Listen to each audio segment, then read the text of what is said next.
The day my family disowned me, it was raining. I remember that detail clearly.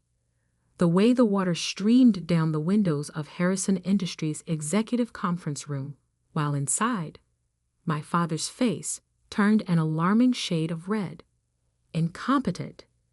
he shouted, slamming a stack of papers onto the polished table. "Do you have any idea what your mistake could have cost us?" I stood there, 22 years old and fresh out of business school, trying not to cry. "Dad, I can fix it. The contract isn't final yet." "Fix it?" My older brother Michael's laugh was cruel. "You nearly sold our shipping division for half its value. There is no fixing that kind of stupidity." The mistake they were talking about was a draft contract I'd prepared for the sale of Harrison Maritime, one of our smaller divisions. I'd accidentally used outdated valuation figures, ones that didn't include our recent fleet expansion. The error was caught before any real damage was done, but to hear my family tell it, I'd nearly destroyed a century of Harrison family business. "I trusted you with this," my father continued, his voice dropping to something even worse than yelling: disappointment. "I gave you a chance to prove yourself, and this is how you repay that trust." I tried to explain that I'd been working 80-hour weeks, that I'd been trying to handle both the maritime deal and the new tech acquisition they dumped on my desk. But excuses didn't matter in the Harrison family. Results were all they cared about. "Jack," my mother's voice from the doorway made us all turn. She stood there in her perfect Channel suit, looking more like a CEO than the socialite she pretended to be. "The board is waiting." My father straightened his tie. "We'll finish this discussion later." But we didn't. That evening, I was called to my father's study, the room where 3 generations of Harrison men had made the decisions that built our family empire. The leather-bound books and old oil paintings seemed to watch disapprovingly as my father delivered his verdict. "You're done here," he said without preamble. "The board has lost confidence in your judgment. Your position at Harrison Industries is terminated, effective immediately." I felt like I'd been punched. "Dad, please. It was one mistake. A mistake we can't afford." He wouldn't even look at me. "You'll receive 6 months severance. After that, you're on your own." "You're firing me? I'm your daughter." "Which is exactly why this hurts so much." He finally met my eyes. "You're not just an employee, Emma. You're a Harrison. We trusted you to live up to that name, and you failed." My mother's voice came from behind me. I hadn't even heard her enter. "We've arranged a position for you at your uncle's firm in Seattle, far enough away that this incident won't reflect badly on the family." I turned to face her, shocked. "You want me to leave New York?" "Want has nothing to do with it." Her perfectly painted lips barely moved. "The decision has been made. Your flight leaves tomorrow morning." "And if I refuse?" My father's voice hardened. "Then you're on your own completely. No severance, no connections, no family support. Your choice."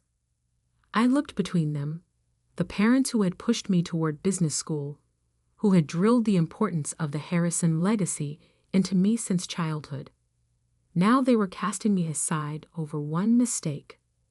"Some choice," I whispered.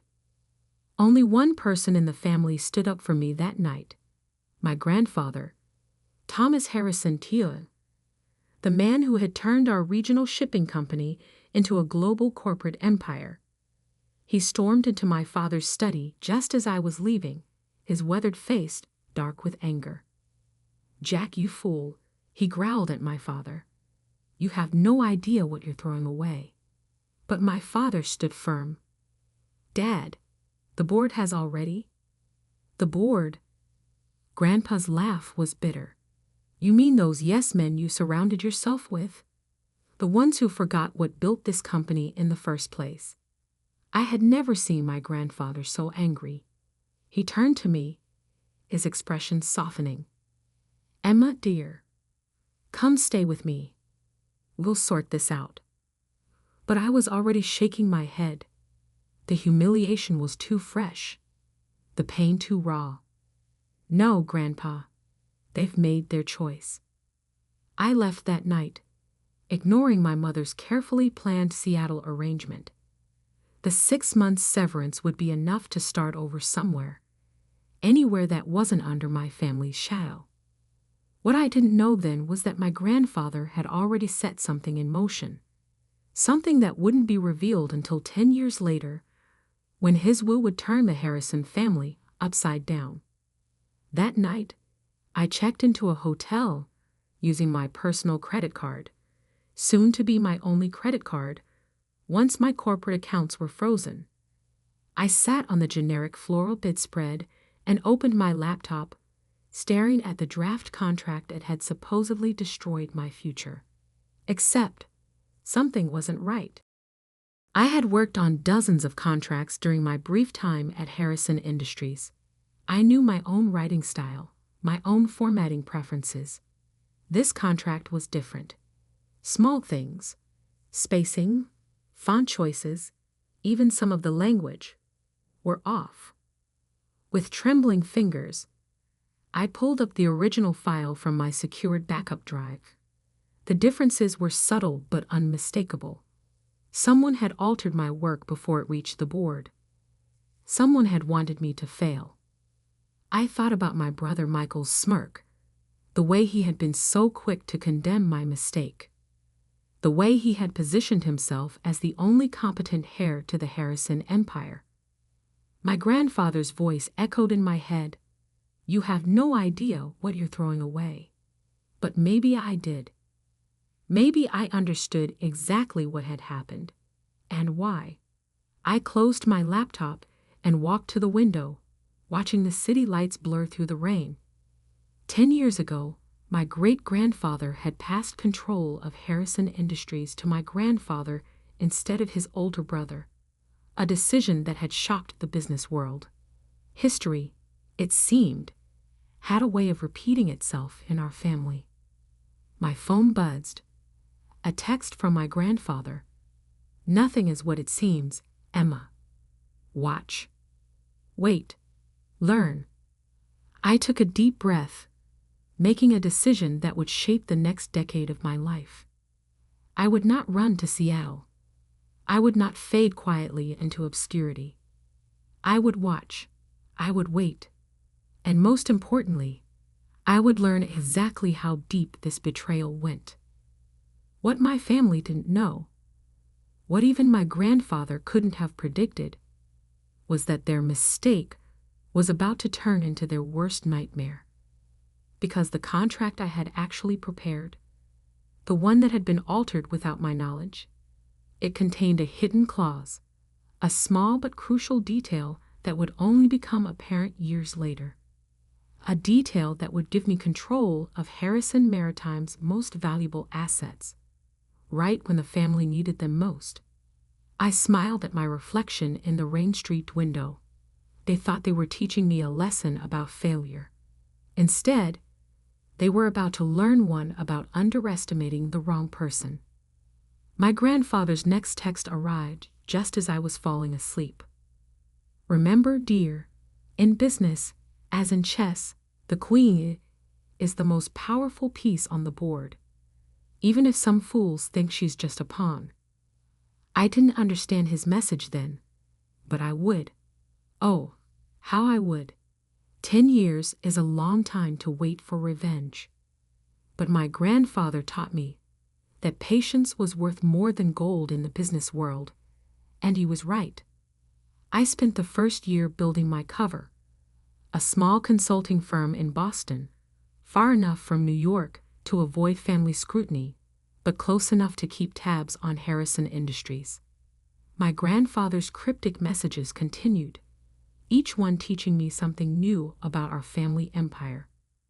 "Watch the shipping manifests for the Singapore route," he would text. Or, Pay attention to the Anderson merger terms. Small breadcrumbs that helped me understand the bigger picture. The mistake that got me fired?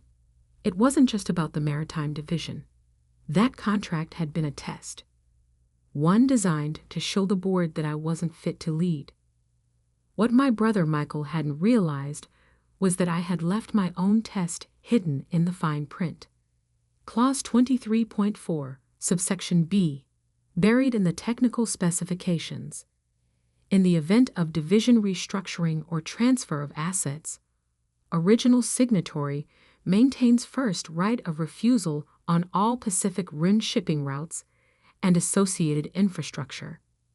A clause that would mean nothing for years, until Harrison Industries decided to restructure their entire shipping operation, which, according to my grandfather's intelligence, was exactly what they were planning.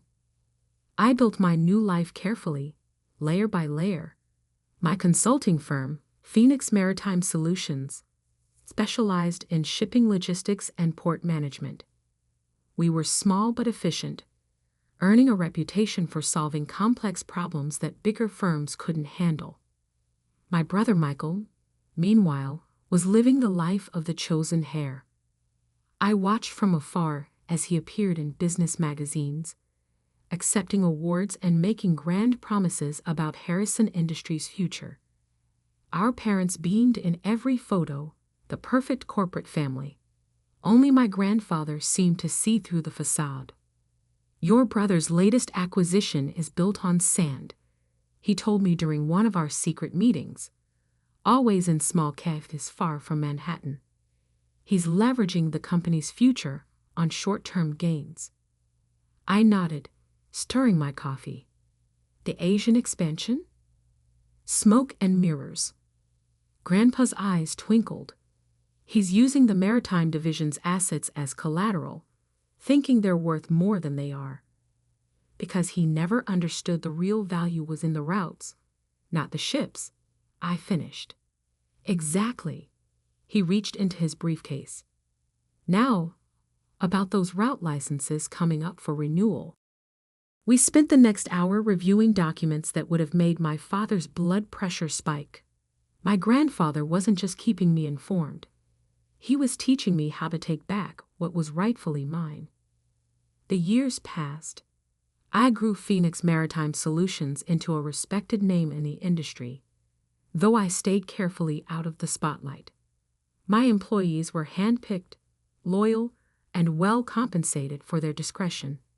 None of them knew about my connection to Harrison Industries. I dated occasionally, but never seriously. The last man I trusted with my real identity had run straight to my brother with the information.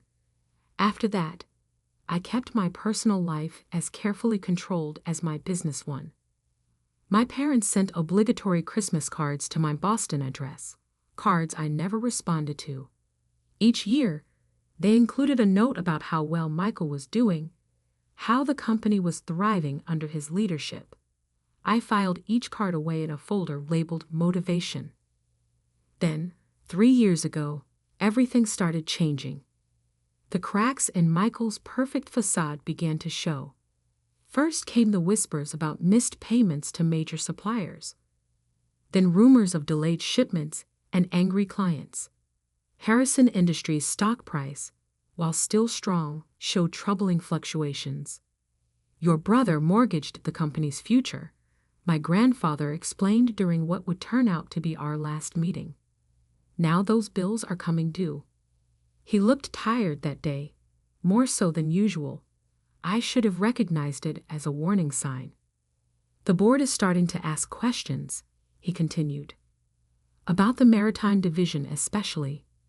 The restructuring plan.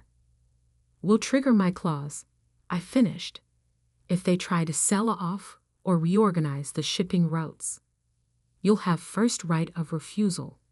He smiled proudly. The clause they never noticed, hidden in the contract they used to destroy you. 2 months later, my grandfather had a stroke. The doctors said it was quick, painless. The official announcement praised him as a titan of industry. the man who built Harrison Industries into a global power. I attended the funeral, of course, standing in the back of the church, watching my family play their roles of grieving heirs. Michael gave a touching eulogy about learning business at our grandfather's knee. I nearly laughed out loud at that. The only thing Michael had learned from Grandpa was how to take credit for other people's work. My parents saw me, but didn't approach. Maybe they were ashamed. More likely, they were worried I would cause a scene. I left before the reception, driving straight to my lawyer's office. "Your grandfather's will reading is scheduled for next week," she informed me. He was very specific about the timing. I nodded, unsurprised. Everything about my grandfather was specific and carefully planned. "All major shareholders and family members are required to attend in person," she continued. "No proxies allowed." Again, typical Grandpa. He would want everyone there to witness whatever he had planned. The next week passed in a blur of preparation. I reviewed every document, every contract, every piece of information my grandfather had shared over the past decade. Phoenix Maritime Solutions was positioned perfectly, cash reserves high, credit lines secure, relationships with key players solidified. The morning of the will reading, I dressed carefully in a charcoal gray suit that cost more than my entire wardrobe from my Harrison Industries days. My hair was elegantly styled, my makeup perfect.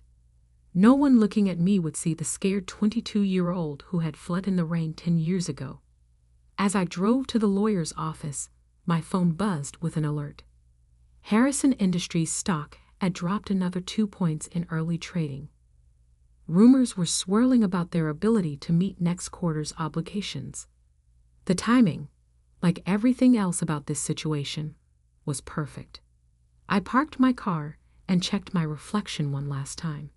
In my purse was a copy of the original maritime contract, the one with my hidden clause.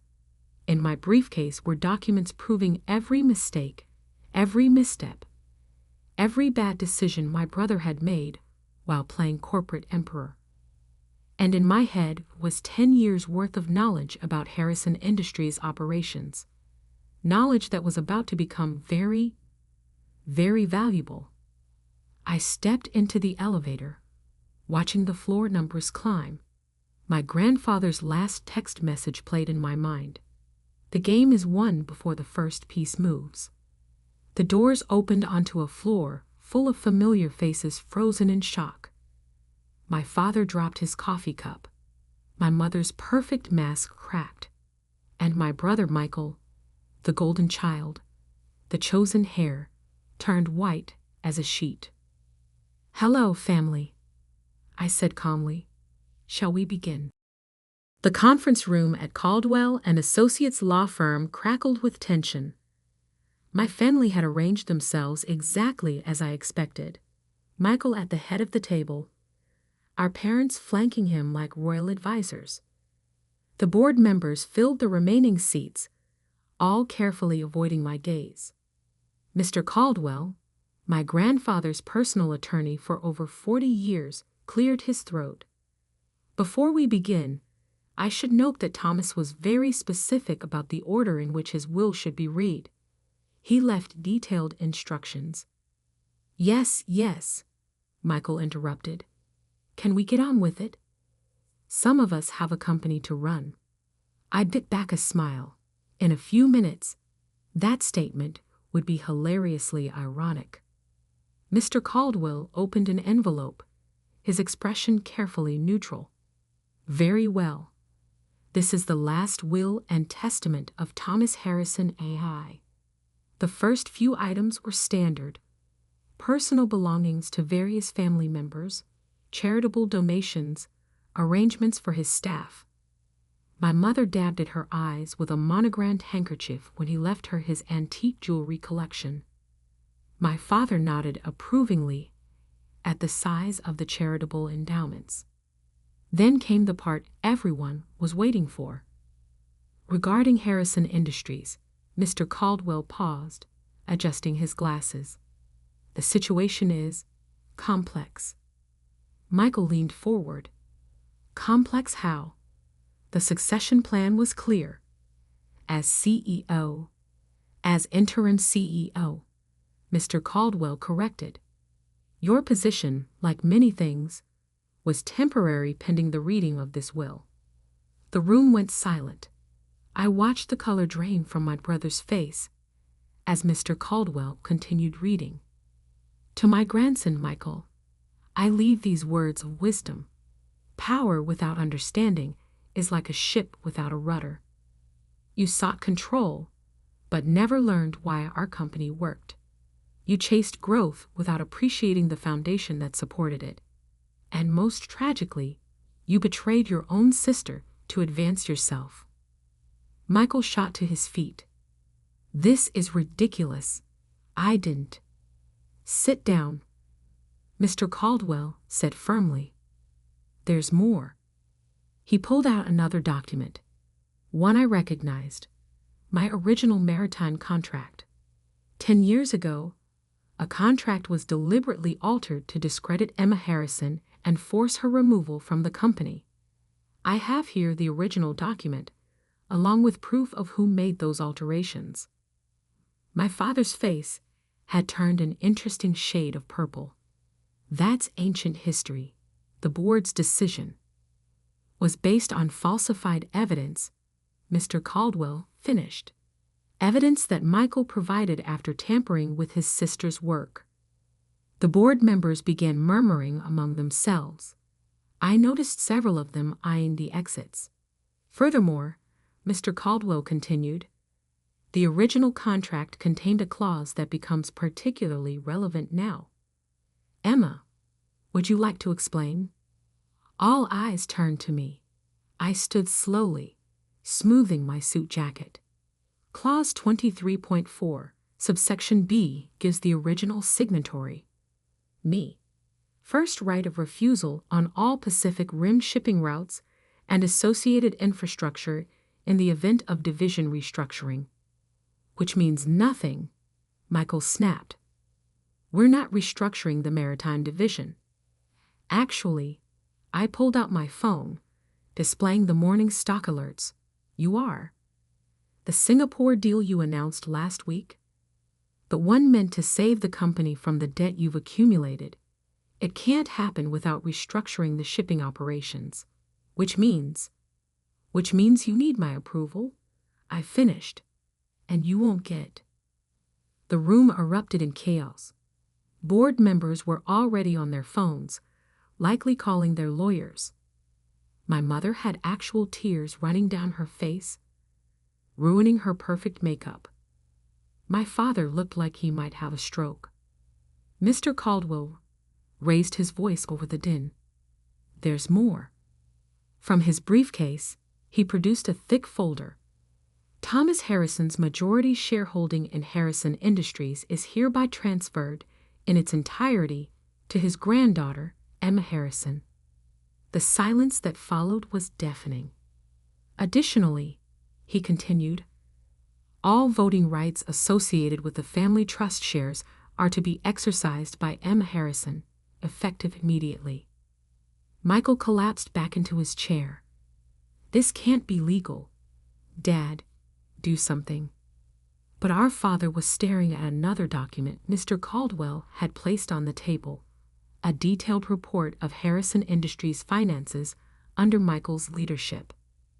Your grandfather spent the last 10 years documenting every mistake, every poor decision, every instance of mismanagement. Mr. Caldwell explained. He worked closely with Emma to understand the true state of the company while you were all believing your own press releases. I stepped forward, placing my own folder on the table. Phoenix Maritime Solutions, my company, has spent years building relationships with the clients you've been neglecting. We've secured contracts you didn't even know were available. And now you own us, my father whispered. No, I corrected. I own what's mine. What should have been mine 10 years ago, before you chose to believe lies over truth? Mr. Caldwell cleared his throat. There's one final item. A letter Thomas wanted read aloud.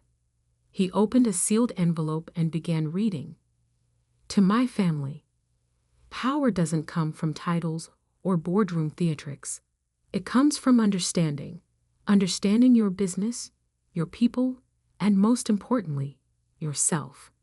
10 years ago, you cast aside the one person who truly understood what made Harrison Industries work. You chose flash over substance, greed over growth, betrayal over loyalty. Emma didn't just survive your betrayal, she thrived despite it. While you were all watching Michael play CEO, she was learning every aspect of this industry. She built her own success while watching you destroy your inheritance. Consider this my final lesson in business. True leadership isn't about who can grab power fastest. It's about who can wield it wisely.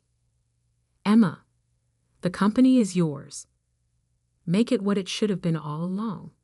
To the rest of you, learn from this if you can. With love and disappointment in equal measure, Thomas Harrison A.E. Michael was the first to break the silence. You planned this. All of it. You and Grandpa. No, I cut him off. You planned this the day you decided to forge documents to destroy my career. Grandpa and I just made sure you'd face the consequences. I turned to the board members. A car is waiting outside to take you to Phoenix Maritime's offices. My team will brief you on the restructuring plan we've developed. Those who wish to remain with the company will have the opportunity to prove their value. Those who don't, I smiled. Well, I hear my brother will be looking for work soon. You can't just walk in here and take over, my father protested weakly. Actually, that's exactly what I'm doing. I gathered my documents. The shareholders' meeting is in 1 hour. I suggest you all decide whose side you're on before then. I headed for the door, then paused. Oh, and Michael? Clear out your office by 5. I'm moving in tomorrow. The next few weeks were exactly what you'd expect when a decade of mismanagement comes to light. The press had a field day with the story. Harrison Harris returns.